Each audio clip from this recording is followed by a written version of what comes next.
성공하자 돌아온 전처 가족, 냉정하게. 일부 낯선 전화. 휴대폰 화면에 모르는 번호가 떠올랐다. 김태현은 잠시 망설였다. 요즘 스팸 전화가 워낙 많아서 보통은 무시하는 편이었다.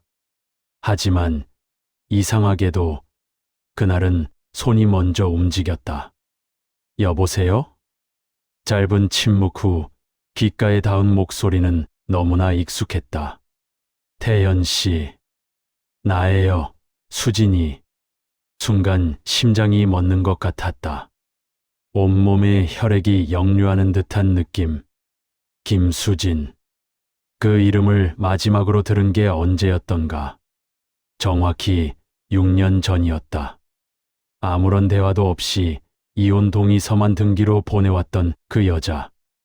아들 민준이까지 데리고 집을 나갔던 그날 이후로 수진의 목소리는 여전히 차분했다. 마치 어제 헤어진 사이처럼. 민준이가 요즘 힘들어해요. 아빠 얘기를 자꾸 하더라고요. 태연 씨도 이제 사업 잘 되신다고 들었는데 우리 한번 만나서 얘기해요. 평온한 말투 아래로 무언가 다른 의도가 느껴졌다. 태연은 알 수 있었다. 이 사람이 뭔가를 원하고 있다는 것을. 왜 지금이에요? 태연의 목소리는 생각보다 차갑게 나왔다.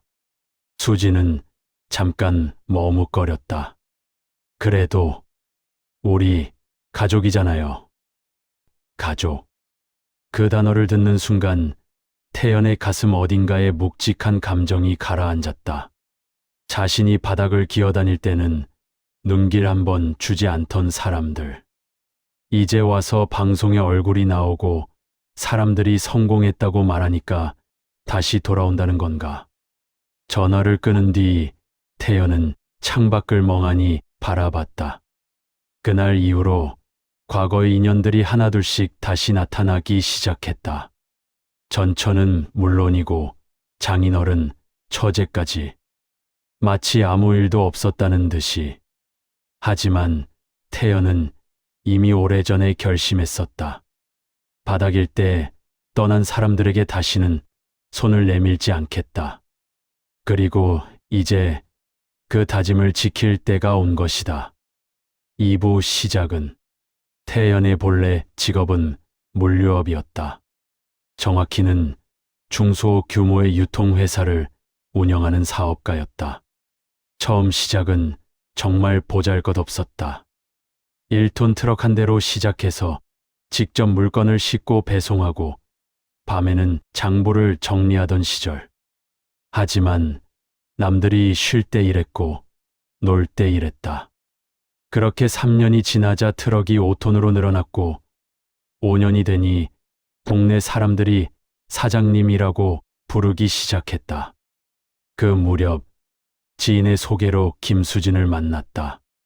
그녀는 은행에서 일하던 똑똑한 여성이었다. 단정하고 가정적인 이미지가 마음에 들었다. 처가 식구들도 나쁘지 않았다. 장인어른은 퇴직한 공무원이었고 처제는 대학원에서 경영학을 공부하고 있었다. 결혼을 결심하기까지는 오래 걸리지 않았다. 출신 배경은 달랐지만 사람만 좋으면 된다고 생각했다. 결혼식 날 장모님이 태연의 손을 꼭 잡고 말했다. 우리 수진이 잘 부탁해요. 사위님을 진심으로 믿고 있어요. 태연은 그 말을 진심으로 받아들였다. 이제 내가 이 가족의 든든한 기둥이 되어야겠다고 다짐했다. 그래서 더욱 열심히 일했다. 장인어른이 허리 수술을 받으신다고 하면 병원비를 전액 부담했고, 처제가 MBA를 하고 싶다고 하면 학비를 대줬다. 경제적으로 여유가 있던 시기였기에 부담스럽지 않았다. 처가 식구들은 자주 방문했고 명절이나 생일이면 태연이 직접 음식을 준비하고 선물을 챙겼다. 장모님은 그럴 때마다 우리 사위 덕분에 산다며 칭찬을 아끼지 않았다. 그런 말 한마디에 태연은 더 노력했다. 더 많이 벌어야 했고, 더 잘 챙겨야 했다. 그게 가족이라고 믿었으니까. 삼부 무너지는. 하지만 모든 것이 한순간에 무너진 건 사업이 흔들리기 시작하면서였다. 첫 번째 타격은 주요 거래처의 갑작스러운 도산이었다. 몇 천만 원의 외상 대금이 한 번에 날아갔다. 그 다음은 직원의 횡령, 이어진 세무조사, 그리고 경기 침체까지 완벽한 악재의 연속이었다. 사무실 월세가 밀리기 시작했고 직원들 급여도 제때 주지 못했다. 트럭 할부금이 연체되면서 신용등급이 떨어졌다. 빚은 눈덩이처럼 불어났다. 그 와중에도 태연은 가족만큼은 지키고 싶었다. 사업체를 정리하면서도 집은 어떻게든 유지했고 아내와 아들의 생활만큼은 건드리지 않으려 했다. 하지만 가족은 태연이 생각했던 그런 존재가 아니었다. 어느 날 퇴근해서 집에 들어갔을 때 식탁 위에는 밥 대신 종이 한 장이 놓여 있었다. 이혼하고 싶어요. 민준이는 제가 데려갈게요. 연락하지 말아주세요. 단 3줄. 대화도 없었다. 설명도 없었다. 수지는 아들을 데리고 친정으로 들어가 버렸다. 전화를 해도 받지 않았고 장모님은 문자로 딱 1줄만 보냈다. 우리 수진이는 더 이상 그런 생활 못하겠다고 하네요. 이쯤에서 놓아주세요. 그게 전부였다.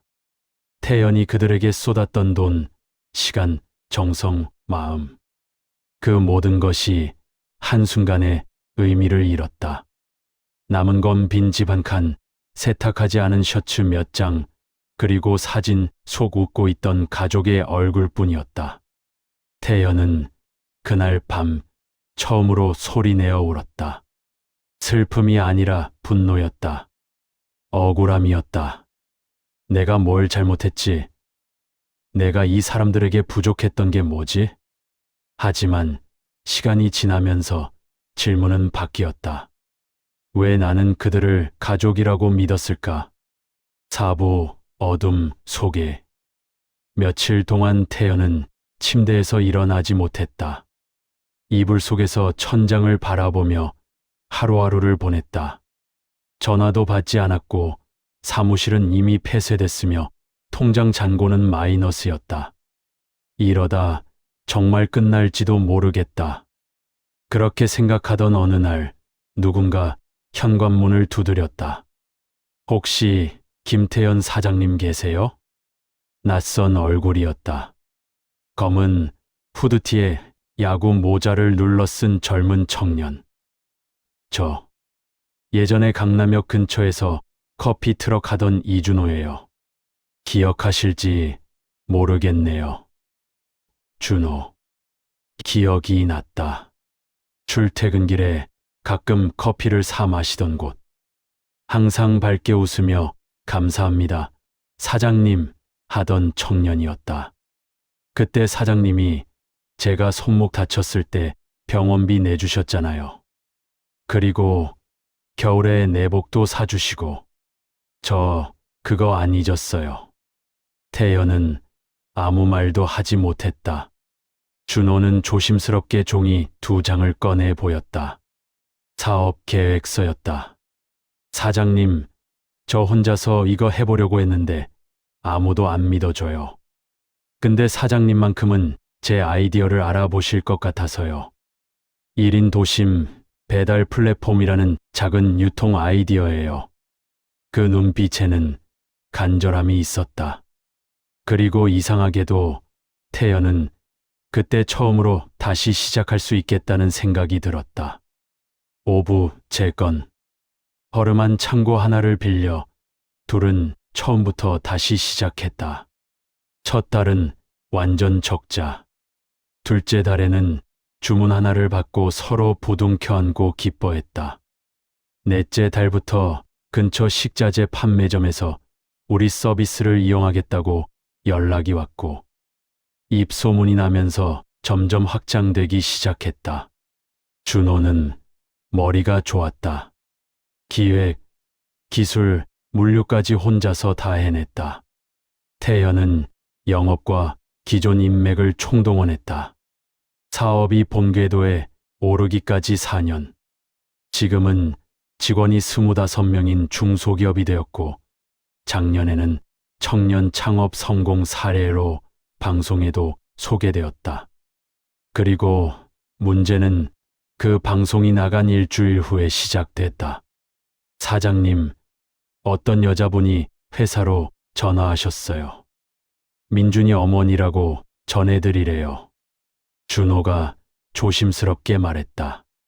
심장이 멎는 것 같았다. 몇 년 전 태연은 그 사람의 이름을 지워버렸다. 사진도, 기록도, 모든 것을. 그런데 지금 다시 찾아온다고? 태연은 아무 말 없이 통화를 거절했다. 하지만 그 다음 날은 장인이, 그 다음 주에는 처제가 찾아왔다. 마치 아무 일도 없었다는 듯이. 요즘 바쁘시죠? 민준이도 아빠 보고 싶어 해요. 같은 말들을 늘어놓았다. 처음엔 화도 나지 않았다. 그저 어이가 없었다. 세상이 어떻게 돌아가야 이렇게 뻔뻔할 수 있는지. 육부 마지막 식사. 며칠 뒤 태연은 일부러 장모와 처제까지 포함해 식사 자리를 만들었다. 준호에게는 미리 양해를 구했고 회사 근처 고급 한정식집을 예약했다. 그들은 예전처럼 밝은 얼굴로 들어왔다. 여기 정말 좋네요. 태연 씨, 요즘 이런 데서 식사하세요? 장모는 태연의 눈치를 보며 자연스러운 척했다. 처제는 연신 주변을 둘러보며 언니, 나 이런 데 처음 와봐 하고 웃었다. 수지는 조용히 앉아 있다가 젓가락을 들며 말했다. 그때 내가 너무 급했어. 당신이 그렇게까지 힘들 줄 몰랐고. 민준이한테는 항상 아빠가 필요하다고 생각했어. 그 순간 태연은 젓가락을 내려놓고 조용히 말했다. 저 이 회사 다시 일으키기까지 4년 걸렸어요. 그동안 민준이 얼굴 한 번 본 적 없어요. 근데 지금 가족 얘기하러 오신 건가요? 수지는 당황한 듯 고개를 숙였다. 그게 아니라 그냥 우리가. 장모가 말을 끊었다. 태연 씨, 어쨌든 아이도 있고 서로 좀 잘 지내보는 게 어때요? 우리도 힘든 시간 보냈어요. 이제 좀 편하게 살아봐요. 편하게. 이제 와서. 태연은 조용히 가방에서 서류 한 장을 꺼냈다. 민준이 이름으로 만든 교육비 신탁 증서였다. 이거 민준이 앞으로 만든 거예요. 등록금 걱정은 안 해도 될 겁니다. 그 아이는 아버지로서 책임질게요. 그들은 놀란 표정이었다. 하지만 태연의 말은 계속 이어졌다. 다만 이 안에는 단 하나의 조건이 들어가 있습니다. 당신들은 민준이와 제 인생에 다시는 관여하지 마세요. 정적이 흘렀다. 수지는 눈을 크게 뜬 채 태연을 바라봤고 장모는 처음으로 표정이 굳었다. 그게 무슨 말이에요? 지금 우리한테 아이 볼 자격도 없다는 거예요? 태연은 담담하게 말했다. 자격은 누군가를 지켜줄 때 생기는 거예요. 당신들은 제가 무너질 때 아무것도 지켜주지 않았어요. 처제는 괜히 물컵을 들었다 내려놓으며 말을 돌리려 했지만 태연은 단호하게 말했다. 이런 자리는 이제 끝이에요. 앞으로 회사에도 집에도 연락하지 마세요. 민준이가 원하면 제가 직접 연락하겠습니다. 7부 진짜 가족. 그날 이후 그들은 다시 연락해오지 않았다. 수지는 마지막으로 장문의 메시지를 보냈다. 너무 차갑게 잘라내서 가슴이 아프다는 말이 적혀 있었다. 태연은 답장하지 않았다. 자신이 차가운 게 아니라 그들이 너무 늦은 것이다. 시간이 흘러 민준이는 고등학생이 되었고 어느 날 직접 전화를 걸어왔다. 아빠, 나 아르바이트해서 돈 모았어요. 아빠 생일 선물 사고 싶어요. 같이 밥 먹을래요? 그날 민준이와 함께 조용한 국밥집에 앉아 이런저런 이야기를 나눴다. 아이는 어른이 되어가고 있었고 태연은 이 아이를 더 이상 아프게 하지 않기로 다짐했다. 이제야 말할 수 있다. 가족은 가장 어두운 시간에도 옆에 있어준 사람이다. 그리고 그 어둠을 끝까지 함께 버텨준 사람만이 당신 삶의 진짜 가족이 될 수 있다. 사람 마음이란 게 그렇다. 힘들 때 옆에 있어준 사람보다 잘 나갈 때 옆에 있던 사람을 더 기억하곤 한다. 하지만 진짜 소중한 사람은 내가 가장 초라할 때 등을 돌리지 않은 사람이다.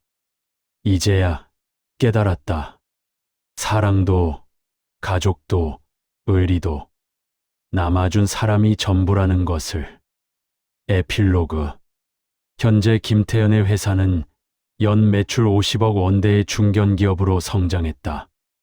이준호는 이사로 승진했고 두 사람은 여전히 함께 일하고 있다. 민준이는 대학생이 되었고 한 달에 한 번씩 아버지와 식사를 한다. 둘 사이에는 어색함이 없다. 그저 천천히 다시 쌓아가는 중이다. 그리고 태연은 더 이상 과거를 돌아보지 않는다. 앞만 보며 걷는다. 함께 남아준 사람들과 함께.